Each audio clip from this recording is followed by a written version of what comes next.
ئازان و خۆشەویستان ئەمڕۆتان شاد و ئەم کاتتان باش. من شەماڵ عەلی موجایشتی لەگەڵەوەی ئازیزان بۆ پێشکەشکردنی بەرنامەیەشتی لە ڕێگەی کەناڵی هیواوە. ئەم بەرنمەیەکی گفتوگۆیە، هاوڕێیەکی ئازیزم لەگەڵا سەبارەت بە بابەتێکی گرنگیش گفتوگۆکەین کە گەشی بەرنمەی ترمان لە پێشووترا لەسەر کردووە، بەڵام ئەم بابەتە لەبەر گرنگی و لەبەر چارەنووسازی ئەم بابەتە کە پەیامەکەی ئۆجالانە بۆ پەکەکە ئەهێنێ کە قسەی زیاتر و بەرنامەی زیاتریشی لەسەر بکەین. ئەو ئازیزەی کە ئەمڕۆ میوانی بەرنامەی منە و بە خۆشحاڵی بە سپاسەوە کە سپاس گوزارم داوەتی منی قوبڵ کرد. هاوڕێی ئازیزم عەبدوڵڵا ساڵح چالاکوانی سیاسیە. زۆر سپاس هاوڕێ عەبدوڵڵا ساڵح بۆ بەدەنگەوە هاتن و بۆ قوبڵکردنی ئەم داوەتە بۆ ئەم بەرنمەیە خۆشحاڵە کردم. زۆر سپاس بۆ شاڕ شەماڵ بۆ هەموو بینەرانی کەناڵی هیوای سەرکەوتن بۆ کەناڵەکەتان نەخوازم و هیوادارم بەرنامەیەکی بە سوودمان هەبێ سەرکەوتو بێ. زۆر سپاس هاوڕێ عەبدوڵڵا، من لە خێرا بچینە ناو باسەکەەوە حتمما یەکەمین پرسیارەوەی کێتە پێشەوە تەوقیتی ئەم نامەیە کە عەبدوڵڵا ئۆجالان بۆ پەکەکەی نارد، تەوقیتەکەی چلێکدانەوەی کرد لەسەری هەیە بۆ لەم کاتەیە، بۆ لەم سات و کاتی ئێستاە کە دیارە ناوچەکە بە ڕووگۆڕێکی زۆر هەمەلایەنەیە تێپەڕێ بە دوای کەوتنی سووریا، بە دوای ئەو ئاڵ و گۆڕانەی کە موچینە لە ئێرانە بێتە پێشەوە، بە دوای ساڵ و شتێک شەڕکردن لەگەڵ غەزەیە. ئەم تەوقیتە لەم کاتەیە ئەم پەیامە چی ئەگەینەوە بڕایت و ئایا بەم دەست پێشخەری پەکەکەیە پرسیارەکە ئاوا بکەم یاخود دەست پێشخەری تووشیایە بە بڕایت و لە ڕاستیدا دوو بابەت گرنگ لێرە شارەی پێ بکرێ کە جالەوەی کە تۆ باست کرد ئەو ئاڵ و گۆڕانەی کە لە ناوچەکە و لەسەر ئاسی ناوچەکە و دەتوانم بڵم لەسەر ئاسی جیهانیش کە لەسەر ئاسی جیهانیش کە ڕژد و سەرهەڵدانی فاشیزمی نوێیە و لەسەر ئاسی ناوچەکەش کە بڵێن وەگەوەی کە سەرانی دەوڵەتی ئیسرائیل باسی یەکەم ڕۆژهەڵاتێکی ناوەڕاستی نوێ ئەم ئاڵ و گۆڕانە کاریگەری خۆیان هەبووە لەسەر ئەوەی کە هەردوو لا مل بدەنە جارێکی کە مل بدەنەوە بە پرۆسەی ئاشتی. بەڵام ئەوەی کە تازەیە لەم پرۆسە تازەیەدا دوو بابەتە، یەکەمیانەوەیە کە دەست پێشخەریەکە لە تورکیاوە هاتووە. لە تورکیاشەوە لای کێ؟ لای دەوڵەت باخچەلی کە خۆی و حیزبەکەی یعنی مۆرچی ئایدۆلۆجی ئەم حیزبە و ئەم کەسایەتیە کەسێکی فاشیستە. بانگەوازەکە لەوەوە هاتووە کە بڵێن بەشدار لە دەسەڵات لەگەڵ حیزبەکەی ئەردۆگان. ئەمە شتێکی تازەیە بەڕای من. بابەتێکی کە تازەیە دووبارە لەم مەسەلەیەدا هەموو بانگەوازەکانی عەبدوڵڵا ئۆجەلان تا ئێستا تەسەوڕ دەکەم ئەمە سێهەمین جارە کە بانگەواز بکە، جالەوەی کە ئەم بڵێن لێک نزیک بوونەوەیە لە بینی تورکیا و پەکەکە پێم وابێ شەشەمین جارە ئەوە کە هەموو جارەکانی پێشتر پێنج جارەکەی کە بە شکست گەیشتووە. هی ئەم هی عەبدوڵڵا ئۆجەلانی سێهەم جارە کە نامەدنێرێجا بابەتە نوێیەکە جگە لە خاڵ یەکەم کە ئیشارەم پێکرد لێرەوەیە کە عەبدوڵڵا ئۆجەلان بۆ یەکەم جارە بە حیزبەکەی ئەڵە چەک دانێن و خۆتان حەلکەن و بێنەوە دەست بکەن بە خەباتی سیاسی لە ناو تورکیادا. لەبەرەوە ئەم بابەتە ینی ئەم دوو بابەتە شتێکی تازەن لە پرۆسەی یەک نزیک بوونەوەی ئەم دوو لایەنە. بڵێ بەرحاڵ ئەوەی کە سەرنجڕاکێشە لەم دۆخەیە ئەوەیە کە پەیامەکەی ئۆجالان تەنها بۆ چاکدانان نییە، بۆ هەڵوەشانەوەی پەکەکەشە. گەلێک پێیان وایە ئەم شتە تازە نییە، لای ئێوە ژوا بوو؟ نا، من پێم وایە من خۆم ینی بە گوێرەی ئاگاداری و دەرکی خۆم بۆ مەسەلەکە و بە دوواداچوونم پێم وایە یەکەم جارە عەبدوڵڵا ئۆجەلان بڵێ حیزبەکە هەڵوەشێنەوە و چەک دانێن ئەوە لە بانگەوازەکانی کەی زیاتر ئەوە بووە کە واز لە خەباتی چەکداری بێنن یا وەرنەوە نێو پرۆسی سیاسی لە تورکیا پێم وانە لە هیچ کامێک لەوانە دەباسی هەڵوەشانەوەی حیزبەکەی تیابوو بێ. بەڵێ ببەخشە دەنگ مەبیستی هاوڕێوە نیە من کێشەیەکم هەیە لەوە کامێراکەمە بەڵام هەڵمەدەوارم بتوانم چاشیکەم بڵێ هیچ کێشەم نییە دەنگە زۆر باشە باشە زۆر چاکە هاوڕێ عەبدوڵڵا ساڵح لە ئەم باسانەیە کە کردت قسەیەکت سەبارەت بە ڕەوتی نیۆفاشیزم لە دنیاە کرد من پێم خۆشە کەمێک زۆرتر لەوارەوە بدوێ ئەمە چ کاریگەریەکی لە خۆرهەڵاتی ناوەڕاست هەیە ڕەوتی نیۆفاشیزم لە دنیا زۆرتر ئەوروپاوانەی گرتووە ناوچە خۆرهەڵاتی ناوەڕاست بێ ئەو نیۆفاشیزمی کە لە دنیاشە سەری هەڵداوە هەر شوێنێک بوو پڕ بۆ لە فاشیز لە پێشە ئەلەم دۆخەیە ئەمە چ کاریگەریەکی هەیە بە بڕایەوە یەکەم ئەوەی کە لەکوێ سەری هەڵداوە بە تەواوی لە ئەمریکا کە بڵێن یەکێکە لە دەوڵەتە زلهێزەکانی دنیا لەباری ئابووری و لەباری سەربازیشەوە تعبیرێک هەیە کە خەڵک باسیەکە گوایە ئەڵەکە ئەمریکا پشمی هەموو دنیا دەلەرزێت تەسیر لەسەر هەموو دنیادانێ ئەمە باقیش تا ئەندازەیە دەتوانین بڵێن ڕاستە چونکە ئێستا ئەم سیاستەی ترامپ گرتوێتێ بەر دەربارەی کە ئەم سیاستە گومرجیە و زیادکردنیەوە بازارەکانی هەموو دنیای تێکداوە تەسیری لەسەر کولی دنیا داناوە ئەمە باسەکەی ئێمە نییە بەڵام نیوفاشیزم بەڕای من کە سەری هەڵداوە تەسیری ڕاستە و خۆی بۆ ئەم پرۆسەیە چییە ئەم مەوزوعی کە ئێمە ئێستا فۆکۆسی دەکەینە سەر و باسی دەکەین ئەوژەوەیە دەوڵەتی تورکیا لە درێژای حکمی ئەردۆگان و حیزبەکەیدا دەوڵەتێکی ئیستیبدادی و سیاسەتێکی زۆر ئیستیبدادی هەبووە بە تایبەتی سیاسەتێکی فاشستی نسبەت بە نەتەوەکانی کە ئەم نیوفاشیزمە لەگەڵ ئەم سیاسەتی ئەردۆگان کە پیادەی دەکاوە لە ئازار تا ئێستاش بەردەوامە لەسەر پیادەکردنی هیچ تعارضێکیان نییە ینی دوو سیاستن هەم نیوفاشیزم هەم ئیستیبدادی بە عوریانی دەسەڵاتدارەتی لە تورکیا هیچ مشکلەیەکیان نێو بەیەکەوە گونجاون و ئەنجا لەبەر ئەوە نیوفاشیزم کە سەری هەڵداوە ئێستا ئەتوانم بڵێم وە لەگەڵ ئەو بارودۆخە سیاسی تازەی کە لە ناوچەکە هاتوۆتە گۆڕێ هەردوو گلای ناچار کردووە کە ملت دەنە پرۆسی ئاشتیکە بۆ گەر مەجار بێ من ئیشارە بە ئەم ناچارێ دەکەم بۆچی تورکیا ناچارە یا بۆچی زۆر باشە من پێم خۆشە بەڕاستیار بڵێ بەگەڵێک ئێرانێکاڵێک کونجکاو بووم کە بزانم بۆچی نیۆفاشیزم تورکیای ناچار کردو ئەم کارە بکە بۆچی پەکەکە ناچار بۆ یاخود ئۆجالان دروستتر بڵێ ناچار بۆ ئەم کارە بکە باشە طبعا ئەم ئاڵوگۆڕە باجارێ لە ڕۆژهەڵاتی ناوەڕاستەوە دەست پێ بکەین کە ئەم ئاڵوگۆڕە تازانەی کە هاتۆتە گۆڕە دوای ئۆکتۆبری 2023 و پەلامارەکەی بڵین ڕێکخراوی تۆریستی حەماس بۆ سەر ئیسرائیل و کاردانەوە فاشستیەکانی یا کاردانەوە دڕندەیەکانی دەوڵەتی فاشستی ئیسرائیل دژ بە خەڵکی غەزە بە تایبەتی و فەلەستینیەکان بەگشتی و تێکشکانی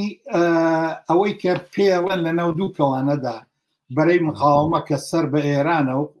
کە ئێران خۆی دەوڵەت جمهوری ئیسلامی ئێران خۆت پێکی یاری یعنی کاریگەر بوو لە ناوچەکەدا پێش ئەم وەزعی کە تازە هاتوێتە پێشێ ئێستا کە ئەم بەرەی مقاومە ڕوو لە شکستە و هیچ یعنی ئاسۆیەکی ئەوتۆی لە بەردەم دانەما ئەو خەریکە تەنانەت ملدا بە هەموو ئەو داواکاریانەی کە ئەمریکا و ئیسرائیلیانەوێ فەرزیکەن بەسەریدا ئەمە وەزعیتێکی هێناوەتە گۆڕە دەستی تورکیا زیاتر کردوێتەوە لە ناوچەکە و دەست ئاوەڵەتر بووە تورکیا پەنای بردۆتە جارێکی کە پەنای بردۆتە بەر ئەوەی کە ئەم بۆشای ئێران لە ناوچەکە دروستی کردووە ئەم بۆشایە جارێکی کە پڕ بکاتەوە ئەنجا لێرەدا ئیسرائیل و ئەمریکا کە خۆیان یعنی بڵێن دوو هێزی کاریگەر بوون لە کوتان و لێدانی باڵەکانی مقاومە ئەوەی کە سەر بە ئێرانە ئەم دوولایەنە لەگەڵ دەوڵەتی تورکیا هەر سێکیان سەر بە یەک قوتبی جیهانی ئیمپریالیستین کە بڵێن قوتبی ئەمریکایە لێرەوە ئەم سێ لایەنە هەرسێکیان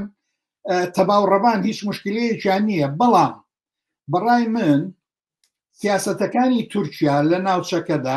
لە ناوچەی خۆڕەڵاتی ناوەڕاست وە بەتایبەتی لە سووریا تووشی تعارضێک بووە لەگەڵ سیاسەتەکانی ئیسرائیل سیاسەتەکانی ئەم دوو دەوڵەتە لە منطقەی وسط بەتایبەتی لە سووریا نوعێک لە پێکدادانی هێناوەتە گۆڕێ کە ئەم یعنی بڵێن ئێستا بۆ تورکیا بۆتە بربەستێک کە ناتوانێ وەک ئەوەی کە خۆی بێوێ ئەو نەخشەی کە خۆی دایڕەشوە لە سووریا هەیە ناتوانێت ئەو نەخشەیە بێنێتەکایەوە لەبەرەوەی کە ئیسرائیل خۆی مانەعە لە پێشبردی ئەم سیاستانەی تورکیا لە ناوچەکە من دەمویست بێمەوە سەر ئەوەی کە بۆچی ئەم دوولایەنە ناچار بوون کە دەست دەنە ئەم پرۆسی ئاشتیە بۆی کە زۆر لە باسەکەمان دوورە نەکەوینەوە بەڵای من هۆکارێکی سەرەکی بەنسبەت تورکیاوە پاراستنی بەرژەوەندیە باڵاکانی سیستمی سەرمایەداریە لە وڵاتەدا سیستمێک کە ئێستا پەلی هاویشەوە نەک تەنانەت لە تورکیا پەلی هاویشە بە وڵاتانی دەوروبەریشەوە تا لە ئەفریقا لە لیبیا مەسەڵەن لە سۆمال ڕژدی پیشەسازی و ڕژدی چینی بۆژوازی لە تورکیا گەیشتوتە بەڕادەیەک کە پەلی هاویشتە بۆ ئەو وڵاتانی دەوروبەر و ئەوانە لەبەر ئەوە دەوڵەتی ئەردۆگان بەڕای من بۆ پاراستنی بەرژەوەندە باڵاکانی سیستمی سەرمایەداری لە وڵاتەکە پێویستی بەوەیە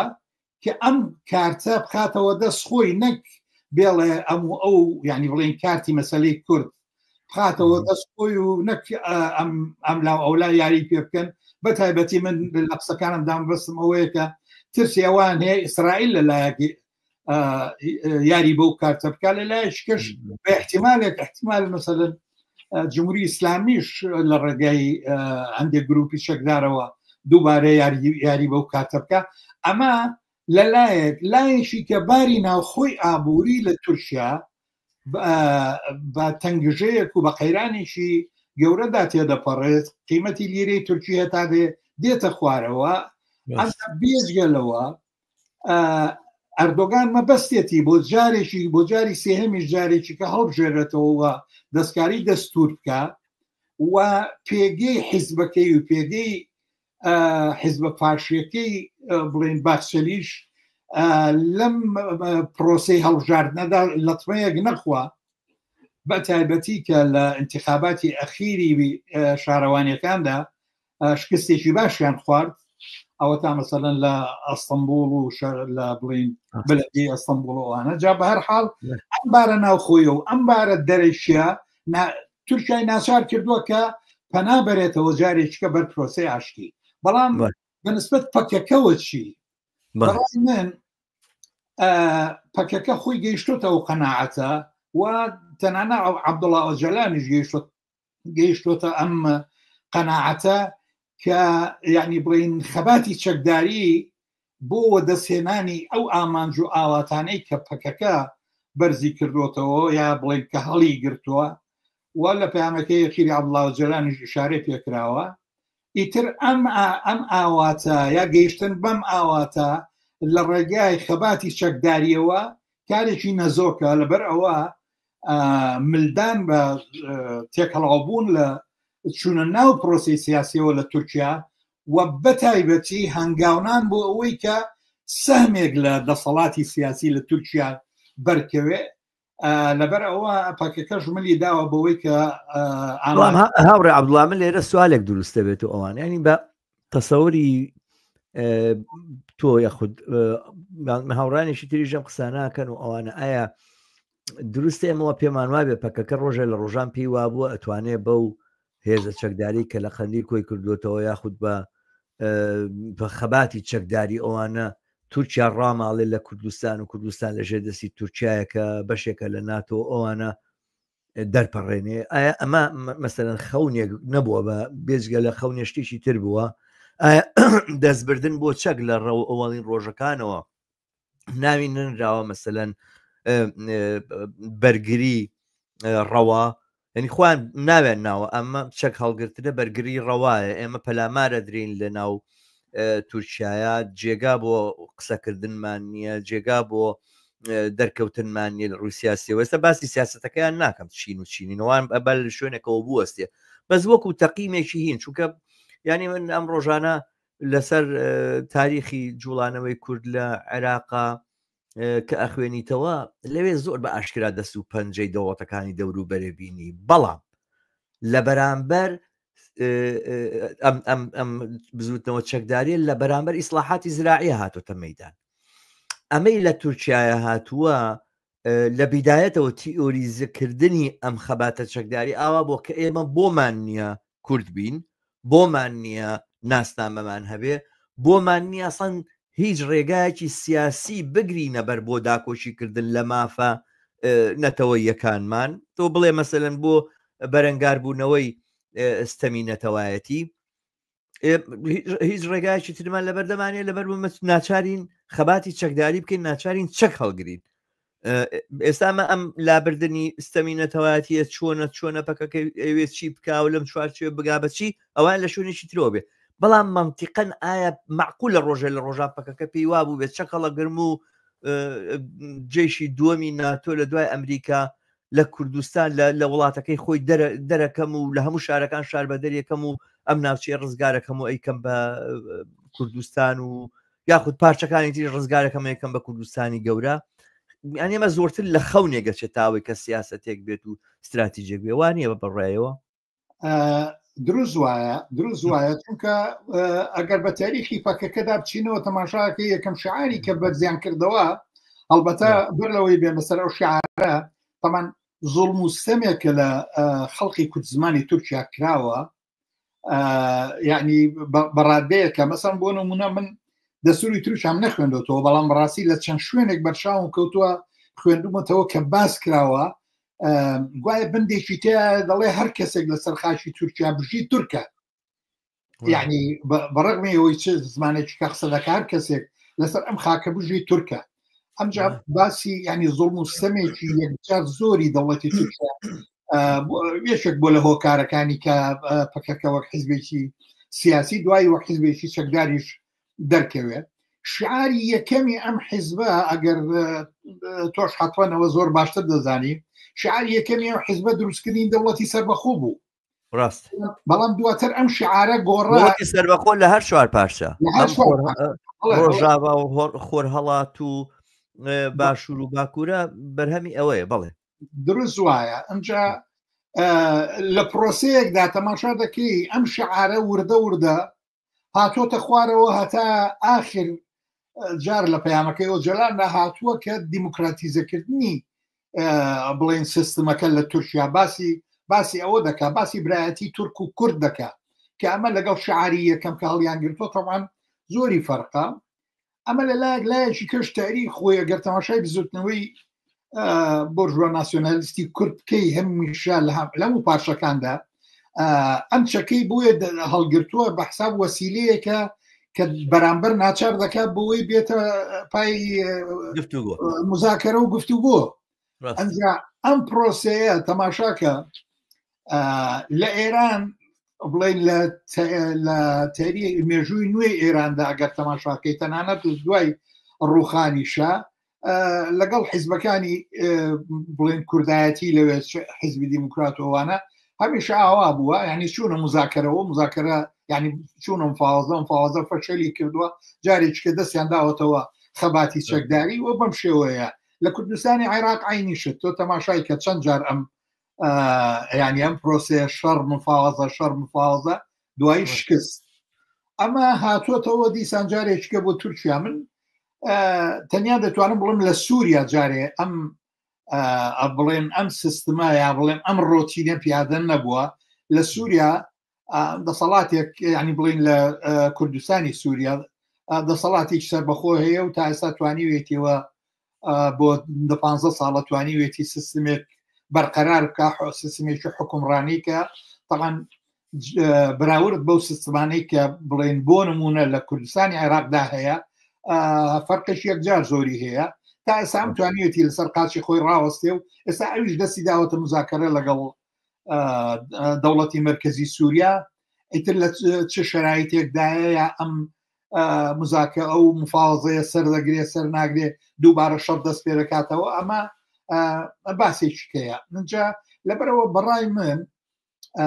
ینی بزوتنەوەی کوردایەتی کە هەمی دەستی داوەتە چەک هەمیشە بۆ ئەو بووە کە دەوڵەتی ستەمکاری باڵادەستی وڵاتەکە ناچار بکە کە بیهێنێتە پافاوەزە و لەوێ کۆمەڵێک ویست و خواست خۆی بەسەردا فەرزکە ئەمە لایەکی یەک ئەم بزوتنەوە چەکداریە هی کوردایەتیە جارێک من لە متابعەیەک لە بەرنمەکەی ئێوەدا لەگەڵ هاوڕێمویە دەحمەد هەردووکتان ئیشارەتان بە مەسەلەیەکی زۆر گرنگ کرد من لێرە دووبارە پێم خۆشە ئەم مەسەلەیە بۆ بینەرانی بەرنمەکە جارێککە دووپات کەینەوەیشەوەیە ئەگەر سێری تاریخ بکەی هەڵگرتنی شەک لەلایەن بزوتنەوەی کوردایەتیەوە بەو ئەندازەی کە بۆ ئەوە بووە کۆمەلگای پێ کۆنتترۆل بکرێ بەو ئەندازەیە بۆ ئەوە نەبووە کە ببێتە هۆکارێک بۆ لابردنی ستەمی ملی لەسەر خەڵکی کوردستان و تاریخی ژەمە ئەمە حقیقەتێکە هەردووکتان زۆر بە وردی ئیشارەتان پێکرد بەڕاستی ینی بۆ منی زۆر جێ سەرنج بووە ئێستا پێم خۆشە جارێککە هاوڕایانی کەش لەو ئەوە دووبارە بکەمە لەبەرەوە هەڵگرتنی چەک لەلایەن ئەم بزوتنەوەانەوە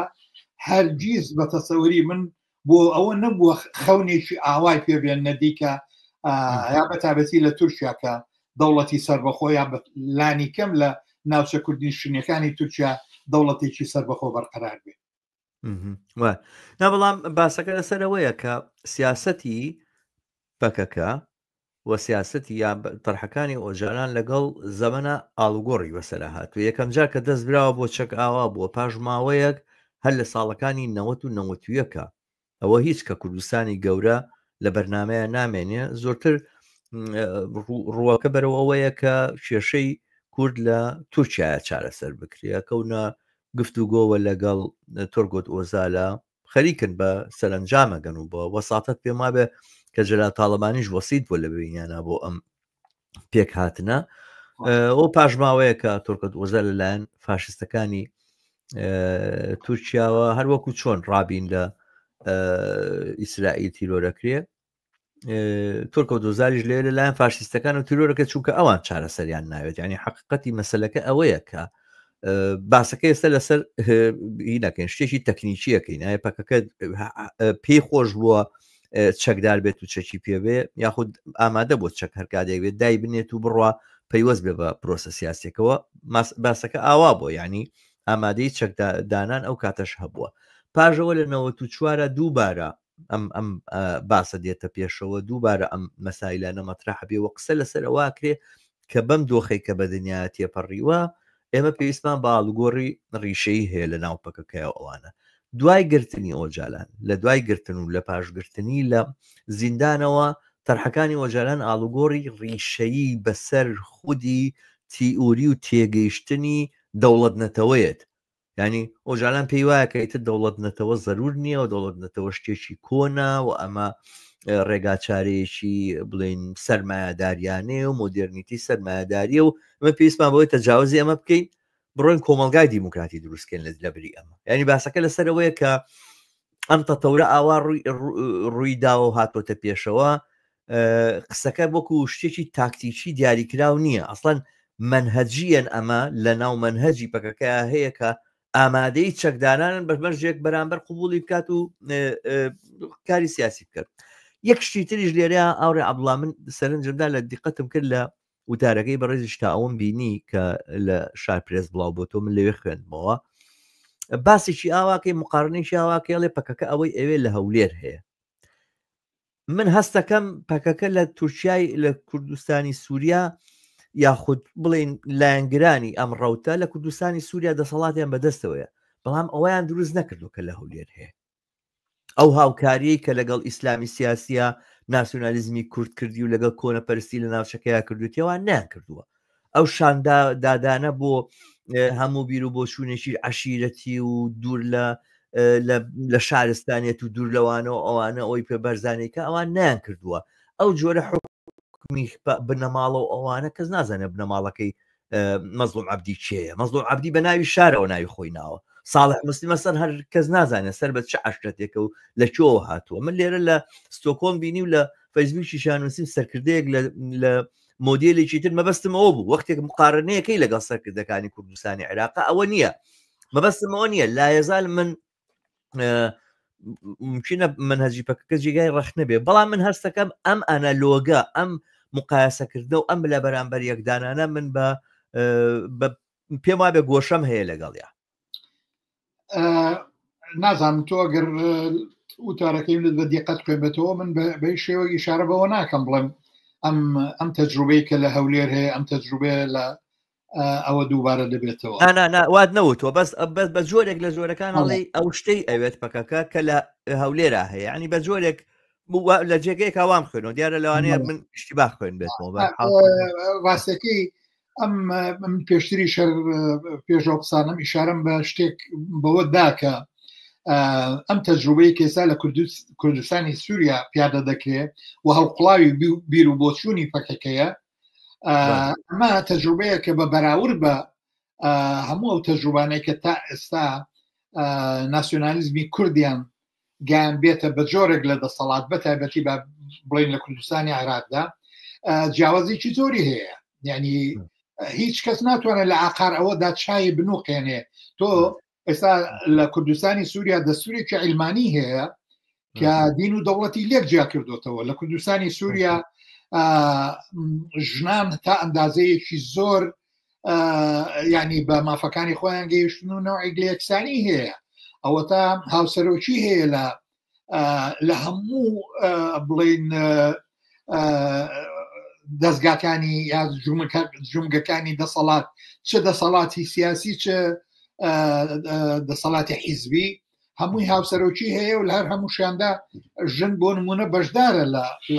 لەم سەرۆکایەتیە ئەمە ئەو ئەمجا پێکەوە ژیان لەگەڵ باقی نەتەوەکانی کە یا باقی ئاین و نەتەوەکانی کە لە ناوچەکە ئەمەش بۆ خۆی یعنی شتێکە کولەن ئەمانە هەموو مەسائلی زۆر ئیجابین کە ئێمە مەفروضە ینی لە عقاریدا وەک کۆمونیستەکان ئێمە مەفروضە لە عقاریدا چاونە نوقێنین ئەمانە هەمووی دروست وایە بەڵام قسەکە لێرەدایە بۆ ئێمەی کۆمونیست کە ئێمە مەبەستمان ینی بڵێن لە ئاخریدا گەیشتن بە سۆشیالیزمە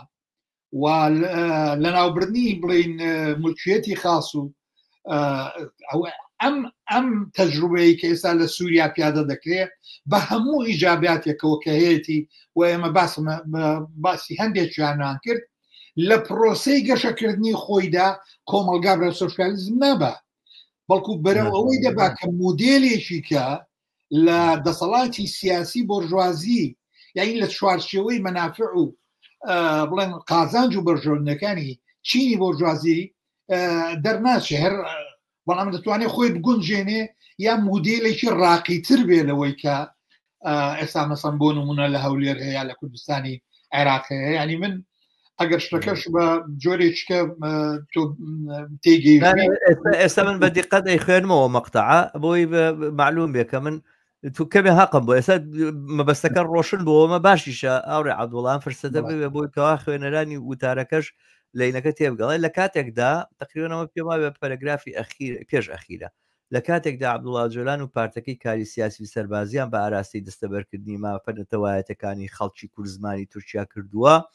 بەڵام ئەو چارەسەری کە لەو ڕێڕەوەیدا بە دوایدا دەگەڕێن لە چوارچێوەی چارەسەرێکی بۆ ژوازیانی مەسەلەکە تێناپەڕێت دروست وەک ئەوەی ئێستا لە کوردستانی عێراق دەیبینین ئەمەی ئێستا لە کوردستانی عێراق دەیبینی خۆی چوارشێوەیەکە لەوێدا بەرژەوەندی بۆرژوازیویش نەک بۆرژوازی مشتێک لە بۆرژوازی معلومە ڕاست کە دوو بنەماڵە دەستیان بەسەرداگرتووە ئەوانەی کە بە دەوری ئەو دوو نەماڵەیەوەشن بەڵام مەبەستم لەو تعبیرێک ئێستا تۆ خوێنتەوە هاوڕە شەماڵ مەبەستم ئەوەیە لە باشترین حاڵەتیدا ئەمەی کە ئێستا لە کوردستانی سووریا پیادە دەکرێت وە لە گەشەی خۆیدا حتمما هەر دەچێتەوە ناو حەلێکی ناو چوارچێوەیەکی بۆرژوازیانە ئەنجا ئەم ڕاقی ترە بڵێن ئینسانی ترە دیموکراتی ترە چی ئەوە مۆزوعێکی کەیە ئەوم بەسی شمەوەیە کە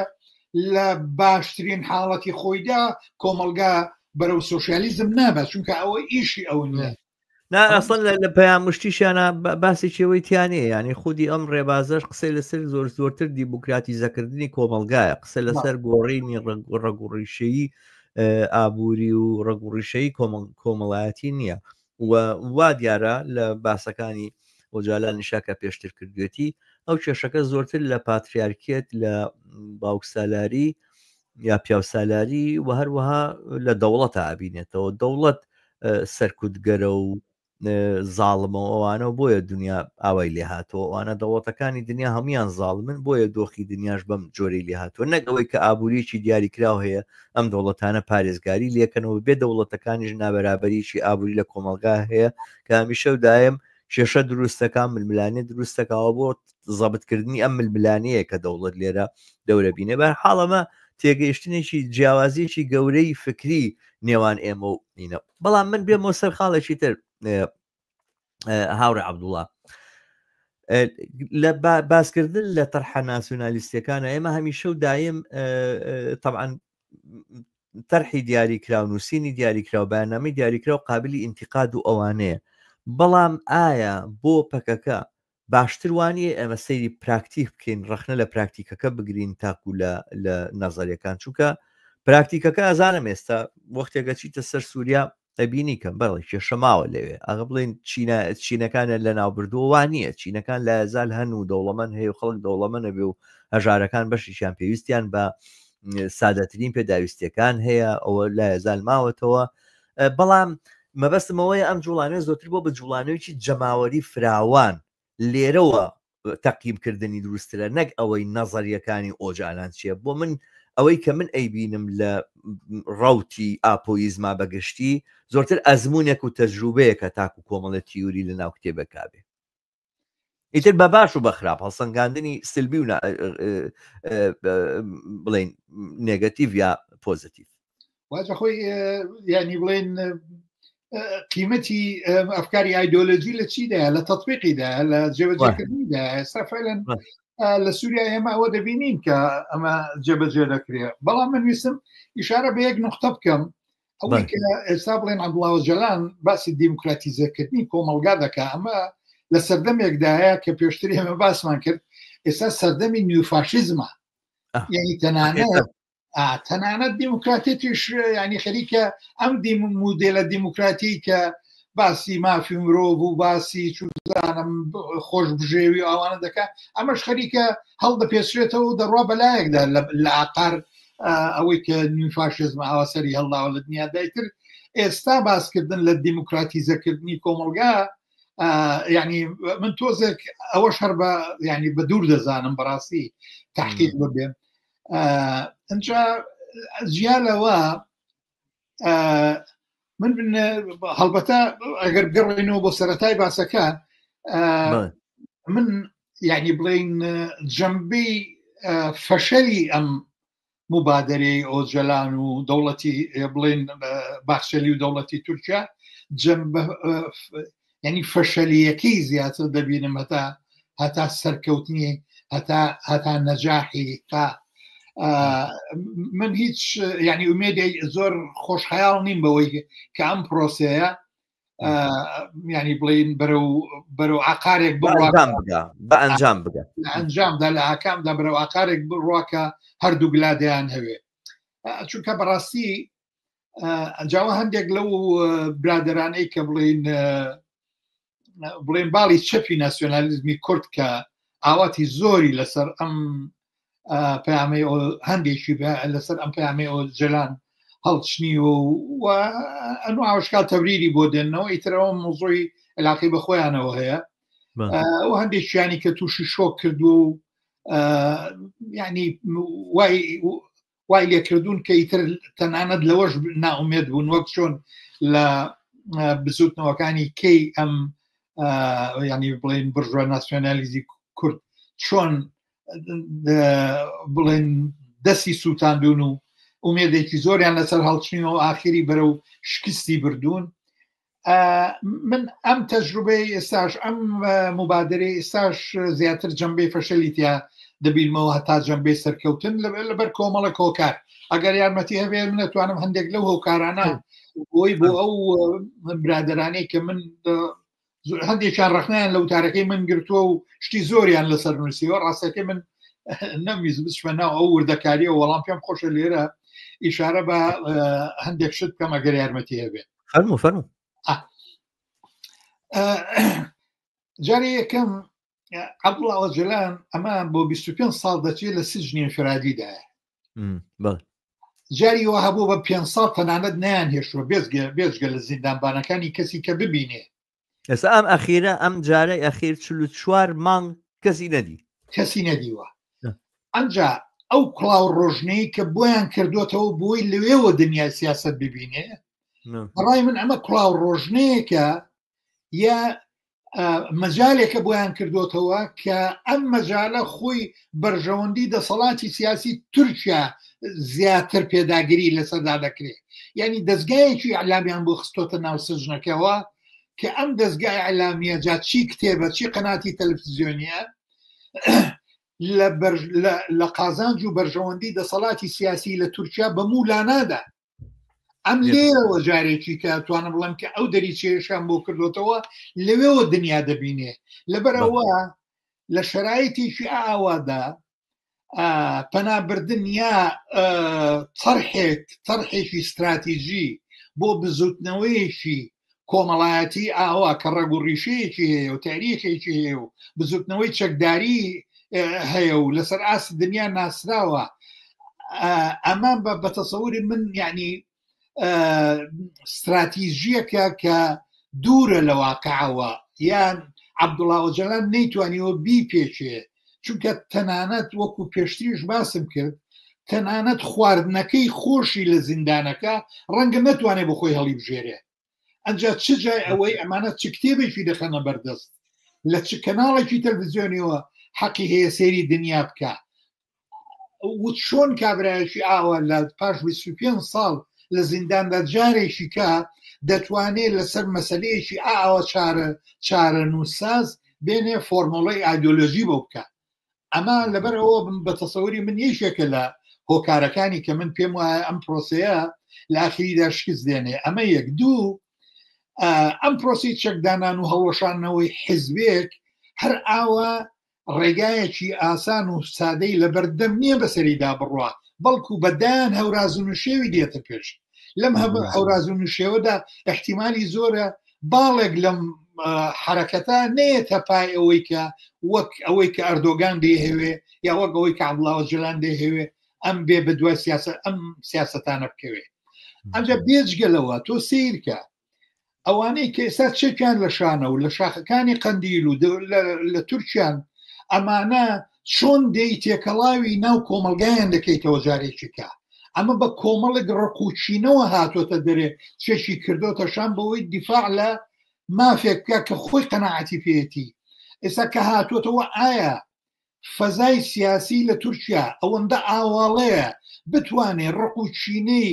پەنگ خواردووی ناو سینجی ئەم 10,000 کەسە بۆ نمونە دەڵم 10,000 ڕەنگە 15 بێ ڕەنگە 7 بێ نازانم ئەم ڕقوچینەی ئەم 10,000 کەسە کە چەند ساڵە لە دڵیدا کۆبۆتەوە فەزایکی سیاسی ئەوەندە ئاوەڵە هەیە لە تورکیا فەزا ئاوەڵایی کە هەشەوە داخرێەوە لەبەرەوە ینی بڵێن عواملی فەشەلی ئەم مبادرێ زیاتر دەبینمەوە لە عواملی نجاحی. هەڵبەتە ئەگەر من وەک خۆم لێم بپرسی بڵێ کامەیانت پێ باشترە ئەڵم سەرکەوتنەکەی نەجاحەتی ئەم مبادرەیە زۆر باشترە لە شکستی چکە هۆکاری هەیە یعنی بۆچی وا دەڵێم ئەمە مەسەلەیەکی کێیە ینی منەتوانم لەسەر ئەوەژەکە باشە بەڵام ئەم سوالە تۆزێک لەسەری بوەستی بەڕاستی ئەمە چەکدانانە تەسلیم بوونە ئەوشە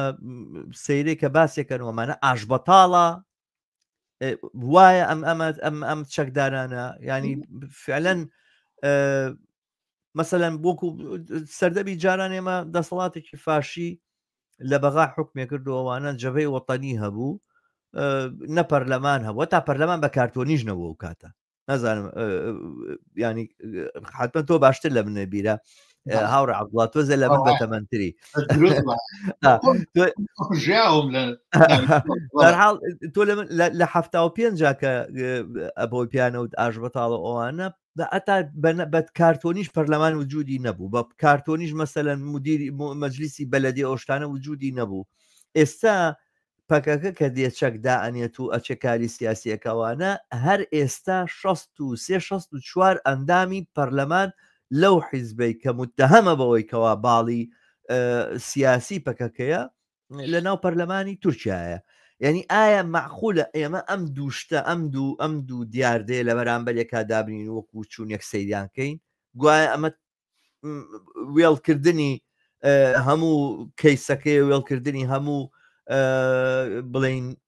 کێشە ڕەواکەیە و تەسلیمبوونە بە دوژمن من بە گوێرەی تەجروبەی خۆم کە من خۆم لە ئاژبەتاڵە ژیاوم بەڕاستی بە گوێرەی تەجروبەی خۆم کارەساتی ئاژبەتاڵ یعنی کارەساتێکە من ئێستاش من وەک بەشەر یعنی باجی ئەو ئاژبەتاڵە دەم چۆن مثلا من گەنجێک بووم هەموو ئاوات و ینی هەموو ئاواتی خۆم وەک گەنجێک وەک کەسێک کە ئەو کاتە ینی قەناعەتم بە ینی بڵێن بۆچوون و دیدگای دیتنی جیهانبینی من شتێکی کە بوو هەموو ئاواتێکم ینی بەو بزوتنەوەی هەڵپەسارد بوو کە پێم وا بوو ئەمە ئاواتەکانی من وەک کەسێک وەک گەنجێک دێنێتە دی وەک تموحی سیاسیش هەبوو کە ئەو تموحەش لەو ڕێگایەوە دێتە دی ئەمە لە چەند ڕۆژێکدا هەر هەمووی بەسەرێکدا هەڵوەشایەوە و ئیتر وەزعیشی دروست کرد بەڕاستی ئێستا من کە خۆی ئێستا دەیگەرمەوە زۆر پێی ناڕەحەت دەبم نەک من بە دەیان هەزار بە سەدان هەزار خەڵقی وەکو من بە تایبەتی گەنج چەندی کەس دەستی چووە خۆی هاوڕە عەبدوڵڵا ساڵح چەندی کەس دەستی چووە خۆی کوژە و کاتە بەڵێ باوەڕە دەبێ من کە گەڕامەوە لە سەردەشەوە هاتمەوە بەرەو قەڵازێ ئاواتی ئەوەم بۆ قاچم بەسەر ئەلغامێکدا بکەوێت باشە اینجا من ناتوانم ئێستا بێنم دروست ئەم ئاژبەتاڵە بخەمە تای تەرازووی ئەم پرۆسەیە کە ئێستا لە تورکیا و ئەڵڵاو جەلانەوەوان بڵین پەکەکە دەستی داوەتێ یعنی ئەگەر وا بکەم چکار هەردوو تەجروبەکە لە هەردوو تەجروبەکەدا ژیاوە بەڵام سلبیاتەکانی زیاتر دەبینم من مەسەڵەن بۆ نمونە تۆ پەیامێکت عەبدوڵڵا جەلان پەیامێکی داوە باشە تۆ بۆ لە زیندانەکەی خۆیەوە ئەو مەجاڵی نادەی بە ڤیدیۆ تەسجیلیکە باشە بۆچی ئەوانەی کە هاوفکری عەبدوڵڵا جەلانن ئێستاش لە زیندانەکانت قایم کردوون و تۆمەتی سیاسیت خستونەتە پاڵیان و هەتا ئێستاش دەریچەیەکرد نەکردوەوە کە خەڵک ئومێدی بۆ ئەوانە لە زووترین کاتدا ئازاد دەکرێن ئەم زیندانە سیاسیانە دێنە دەرەوە هەر ئەوەی کە تۆ ئیشارەت پێکرد ئەم ڕئیس سەرۆک شارەوانیانەی کە خۆیان هەڵبژێراون و ئێستا دەریان کردوون و هاتوون قەیومیان خستوەتێ ئەمانە هەمووی مؤشرە یا هەتا ئێستا زیاتر وەک خۆیان باز دەکەن زیاتر لە 400-500 جار حملەی سەربازیان پێکراوە ئەگەرچی ئەوان خۆیان لەلایەنی خۆیانەوە شەڕیان ڕاگرتووە ئەمانە هەمووی نیشانەیەکن بەوەی کە ئەم پرۆسەیە دەوێ بڵێن بەداخەوە من خۆم پێم خۆشە یەکلا بێتەوە پێم خۆشە حەل بێ و بەسە ئیتر خەڵک لەو وەهمینەتەوەیەتێ بێتە دەرەوە و ئەم قورسایی کە کەوتۆتە سەرشانی ئەم قورسایە لاچێ و ئیتر بکەوێتە حاڵەتێکەوە لە باتی ئەوەی کە دەستەوەی خەبێ لەگەڵ فاشیزمی دەوڵەتەکەی خۆی دەستەوە خەبێ لەگەڵ بۆرژوازی نەتەوەکەی خۆی کە هەرواشی لێدێتەوە ئەگەر سەرکەوتوو بێت. بەڵام بەداخەوە تا ئێستا ئێمە هیچ جەمبەیەکی ئیجابی ئەو مەسەلەیەمان نەدیوە تا ئێستا.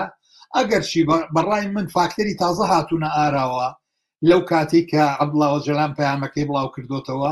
ئەویش فاکتەرە تازەکان بەڕای من ئەو گرتنی ئەم ئیمام ئۆغڵویە و ئەو تەظاهوراتە سەدان هەزار کەسی کە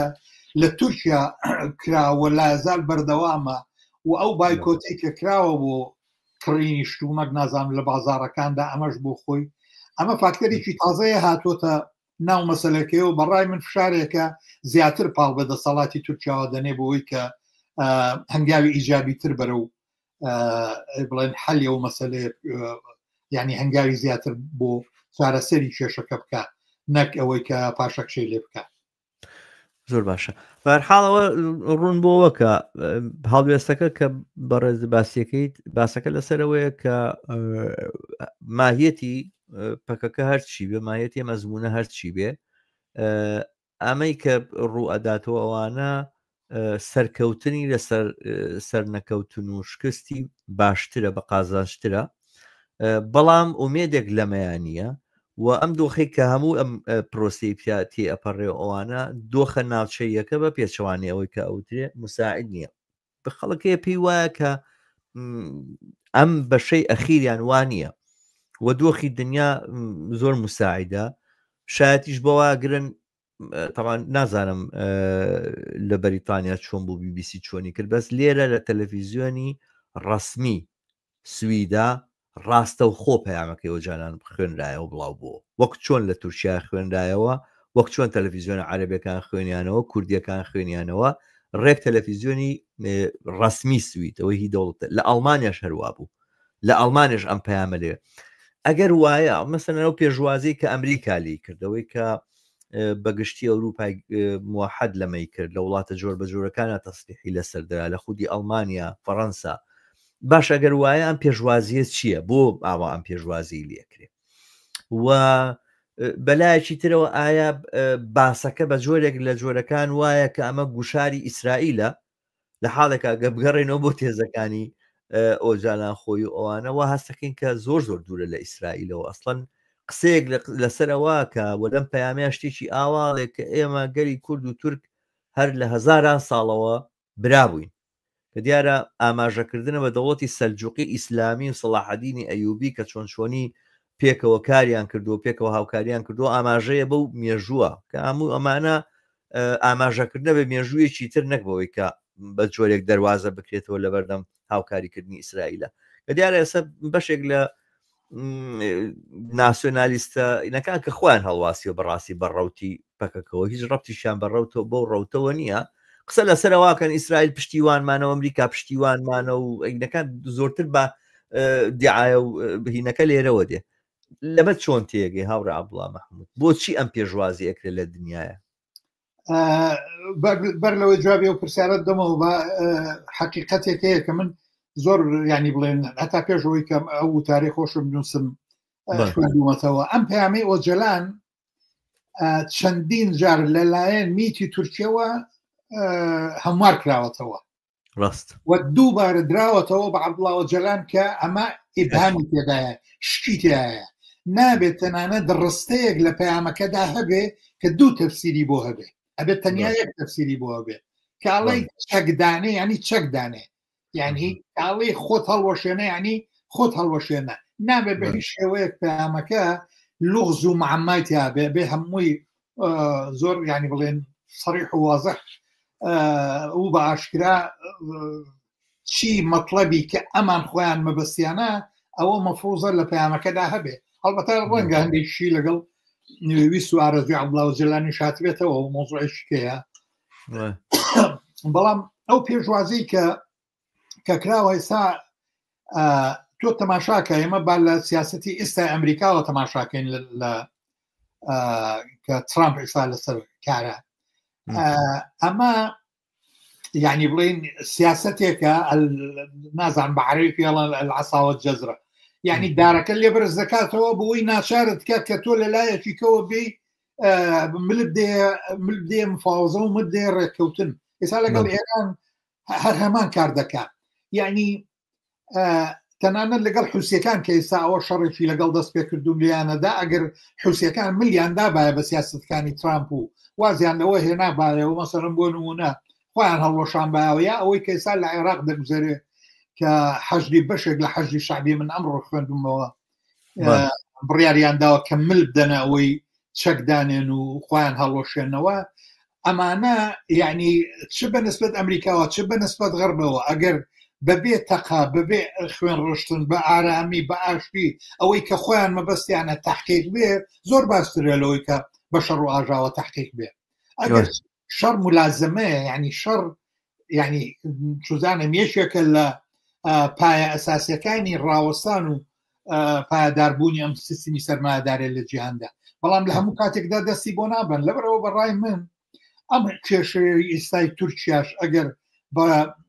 مەسەلەی کوردیا بڵێن پەکەکە و دەوڵەتی تورکیا ئەگەر بە ڕێگایەکی ئاشتیانە چارەسەر بکرێ کۆتایی پێبێ هەڵبەتە بۆ ئەوان ئەوە زۆر باشترە لەبەرەوە تەماشاکەی لە هەموو ناکەوە پێشوازیان لێکراوە تەنانەت ئێمەمانانیش خۆشبن پێمان خۆشە کێشەیە بڵێن ڕێبازانەت حزبی شوێی تورکیا حزبی کۆمونیستی تورکیا هم بەیاننامەیەکی دەرکرد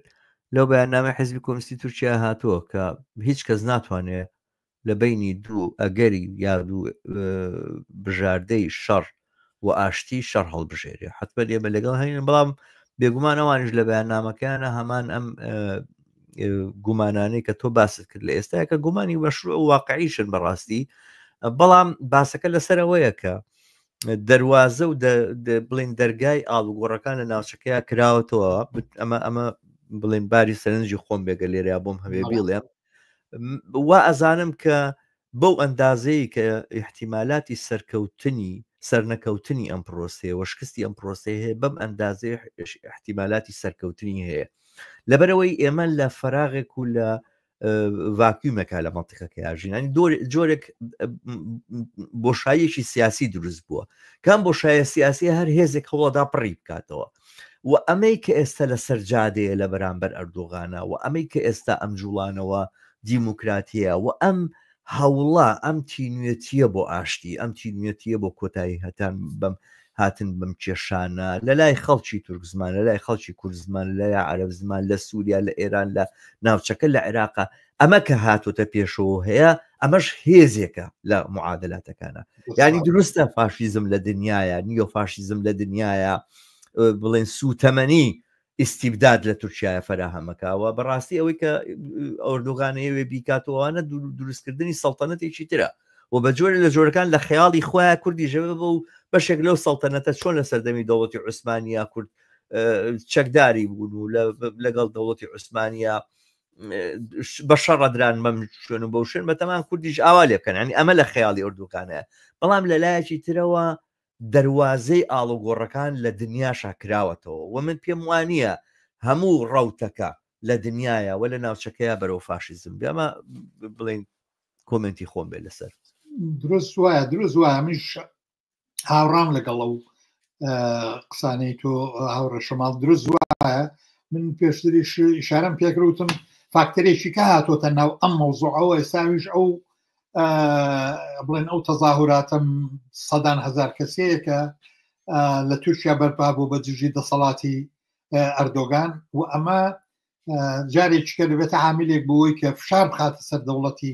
تورکیا کە ئەم کارتە لە دەست خۆی نەدات و یعنی هەتا ئەگەر بە تەنازول یا بە جێبەجێکردنی هەندێک لە خواستی ئەوانەی کە بڵێن پاکەکەەوە عەبدوڵڵا ئۆجەلان داوایان کردووە بێتە پای و لە تورکیاش دوور نییە چونکە لە درێژایی 20 ساڵە و 20 ئەوەندە ساڵەی دەسەڵاتی ئەردۆگان ئەم کابرایە سیاسەتێکی پراگماتیک بەکاردێنێ و هەر ئەوەشە ینی جارێ وایە 180 دەرەجە بەلایەکی کەدا باداتەوە و بەلاشیەوە هیچ مشکلە نییە و ئەمە پێناسەیەکە بۆ ئەم دەسەڵاتە کە تا ئێستا لە 20 ساڵ حکومڕانی خۆیدا دەرکەوتووە ڕاستە بەرحاڵ دەستان خۆش بە هاوڕێ عەبدوڵڵا تەقریبەن گەیشتینە نزیکی سەعاتێک باسەکان زۆر بەچێژ بوون بڕوایم بەلای منەوە دەست خۆش بێ ڕوونکردنەوەکانە زۆر بەجێ بوون بینەریشمان زۆر بوو بەڵام کۆمنت کەم نووسرا تەنها دوو هاوڕێ سڵاویان ناردووە هاوڕێ سەلاح بابەت و سەلاح بابان هاوڕێ سەلاح بەڵێ وە لەگەڵ هاوڕێک بە ناوی لاڤا سڵاویان ناردووە سپاسیانەکەین بەرحاڵ داوامان وایە لە بینەرانمان کە لینکی بەرنمەکانی کەناڵی هیوا لەلایەن خۆیانەوە بڵاو بکەنەوە تا بینەرانێکی زۆرتر بیبینن ئەگەر نەشتان کردو تا ئێستا سەبسکرایبی کەناڵی هیوا بکەن من ئەمەوێت بەرنمەکە کۆتایی بێنم پرسیارەکانم تەواو بوون بەڵام پێم خۆشە دواوتەت ئەگەر لە بابەت ئەمەوە شتێک بیرچوو بێ باسی کەین و ئەوانە ئەماژەی پێ بکەین فەرموو من دواوتم جارێککە سوپاسی تۆ ئەەکەم بۆ ئەو بانکێشنە و هەمووانەیە کە ئێستا متابعی ئەم کەناڵە دەکەم پێم خۆشەوە بزانن یەک حەقیقەتەی وژەوەیە کەناڵی هیوا جێکەوتوویە لە ناوی علامی چەپ و کۆمونیستیدا لە ناوچەکە و بەوەی کە جاروبار تۆ بە زمانی عەرەبیش ینی بڵێن خەڵکی عەرەب زمانیش بانگێش دەکەی ئەتوانە بڵێم وردە وردە خەریکە تا پەلباوێ بۆ فراوانتر لەوەی کە لە چوارچێوەی بڵێن کوردستانە بمێنێتەوە